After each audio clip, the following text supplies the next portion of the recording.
প্রথমে আমরা মশলাগুলো রেডি করে নিলাম, তারপরে মাংসটা ম্যারিনেট করার জন্য রেখে দিচ্ছি।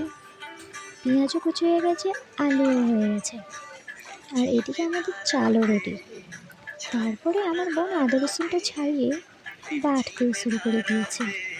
তো বাটতে বাটতে আমি এদিকে পেঁয়াজটা বরণ করে নিচ্ছি। তারপরে আমার বোন আলুটাকে ভালো করে ভেজে নিচ্ছে,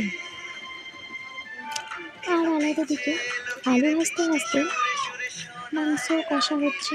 তো চলো, মাংস কষতে কষতে একটি ভাতও রেডি। আর ভাত রেডি মানে আমাদের সাজানোটা কমপ্লিট করতে হবে না? তো আলু পেঁয়াজ বেগুন দিয়ে আমরা ভালো করে সাজিয়ে দিচ্ছি আমাদের বিরিয়ানিটাকে। আর এদিকে দেখো খুব সুন্দর লাগছে কালারটা।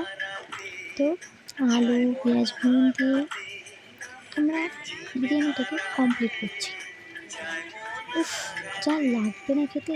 আমার তো আর তস হয়েছে না, তো আমি খাওয়া শুরু করে দিলাম। দেখো তোমরা, সবাই মিলে খাওয়ার পর লাস্টে একটু স্প্রাইট না হলে হয়? তো স্প্রাইটটা নিয়ে আমি এই ব্লগটা